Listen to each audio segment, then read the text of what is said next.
खबर उज्जैन से तकनीकी शिक्षा के क्षेत्र में मध्य प्रदेश के बढ़ते कदम। केंद्रीय मंत्री श्री धर्मेंद्र प्रधान की गरिमामय उपस्थिति में मुख्यमंत्री डॉक्टर मोहन यादव ने उज्जैन में प्रौद्योगिकी और उद्यमिता अनुभवात्मकता विद्यार्जन केंद्र का उद्घाटन किया। इस दौरान मुख्यमंत्री जी ने केंद्र का अवलोकन कर विभिन्न गतिविधियों की जानकारी प्राप्त की। सीएम ने कहा, नवाचार और प्रौद्योगिकी और उद्यमिता अनुभवात्मक विद्यार्जन केंद्र का उज्जैन में शुभारंभ खगोल विज्ञान की दृष्टि से एक बड़ा कदम है।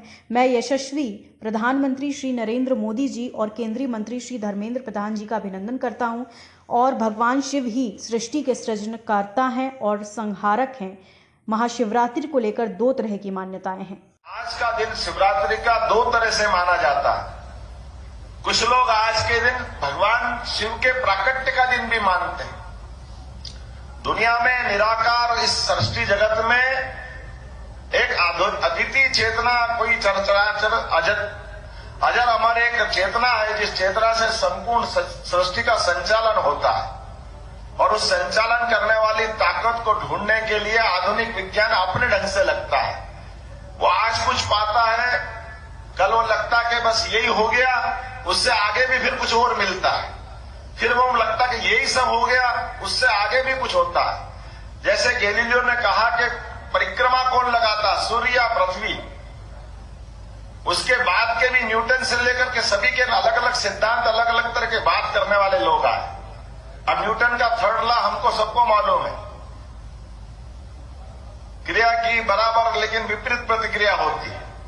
कोई उसको स्थायी मान ले, लेकिन न्यूटन का थर्ड लॉ भी अब प्रश्न चिन्ह के घेरे में आ गया है। वो भी पर्याप्त नहीं है, उससे आगे भी कुछ हो रहा है। ब्लैक होल में क्या होता होगा, दुनिया अभी कहां तक जाएगी कुछ कह नहीं सकते। जो आज हो रहा है वो कल कुछ होगा, कल होगा, परसों कुछ होगा। इसलिए हमारी संस्कृति तो इतनी जीवंत है कि हमने अपने यहां तो छोड़ो, अपने देवी देवताओं का भी हमने केवल जयंती मनाने का निर्णय किया है। शरीर का निर्माण तो सबका होता, शरीर सबके छूटते हैं, हम केवल जन्म जयंती मना करके आनंद मनाते। भगवान राम हो, भगवान कृष्ण हो, सबकी जन्माष्टमी मना के आनंद लेते हैं। हमारे जीवन में अपने घर के अंदर तो जो शरीर छोड़ दे उसका चित्र भी उस अवस्था का रखना निषिद्ध माना गया है, भले वो कितना आत्मी क्यों न हो। शरीर गया तो हम उसका विसर्जन अपनी तैरवी करके खत्म कर लेते। ये हमारे शरीर की विशेषता है। यद्यपि हम सब जानते हैं हमारा आत्मीय और किस प्रकार का लगाव हो सकता है। काल के प्रवाह में जो हम कहते हैं वो हमारी शिक्षा में भी आना चाहिए और ये निरंतर खोज का विषय होना चाहिए। खास करके जैसे शिवरात्रि की मैंने बात कही है, ये अलग बात है कि काल के प्रवाह में हमारे अपने ऐसे कई रहस्यों का समय के साथ उद्घाटित होते जा रहा है और दुनिया उसको मानती जा रही है। हमारी संस्कृति में ऐसा माना जाता है कि सदैव नित्य नूतन नवीन जो होता है उसमें सबका हमारा अपना मन और अपनी संस्कृति उसको पुष्पित पल्लवित करती है, उसको प्रोत्साहन देती है।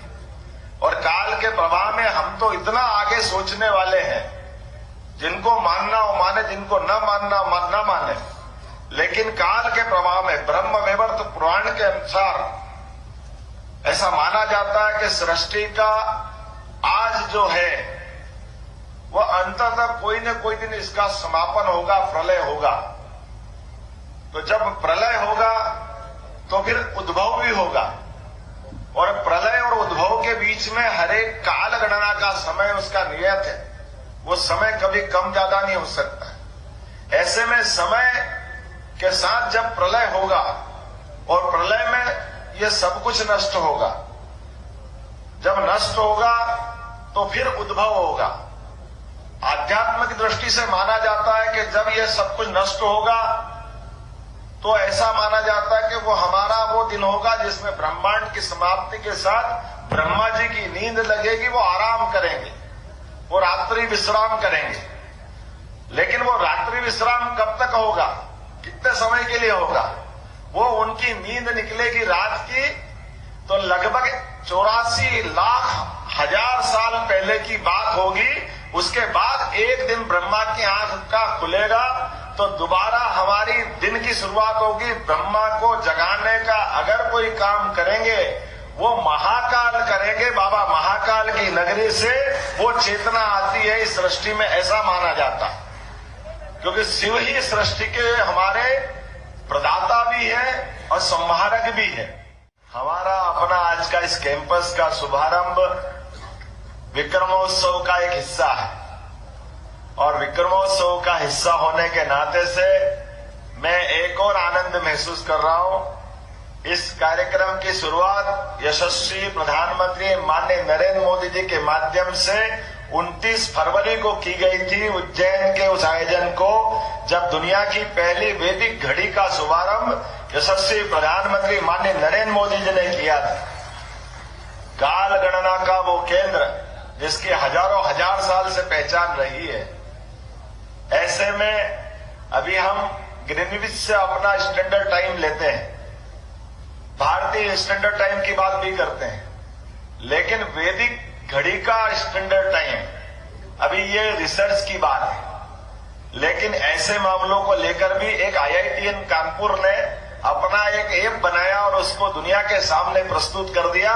हमारे ग्रह, नक्षत्र, तारे सबकी गणना करने के लिए भारतीय दृष्टिकोण क्या हो सकता है, भारतीयता से कैसे सोचा जा सकता है, यह अद्भुत प्रयोग हुआ और आज हमने देखा कि वैदिक घड़ी बनकर के सबके बीच तैयार है।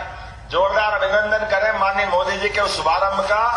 और अभी 4-6 दिन की बात है, मोदी जी ने शुरुआत की उज्जैन का वो मान बढ़ाने की, जिसके कारण से हजारों हजार साल से उज्जैन का अलग दुनिया में मान सम्मान पुराने समय था, लेकिन आधुनिक काल में वो मान सम्मान पुनर्स्थापित हो, मध्य प्रदेश का मान पुनर्स्थापित हो।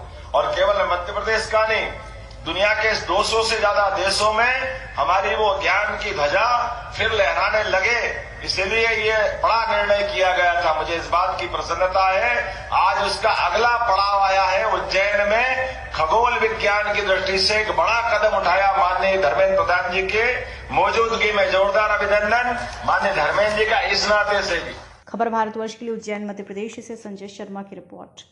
अपने शहर, अपने प्रदेश की ताज़ा खबरों के लिए लाइक करें, शेयर करें, सब्सक्राइब करें और हाँ, बेल आइकन दबाना ना भूलें, क्योंकि खबर हमारी, फैसला जनतंत्र का।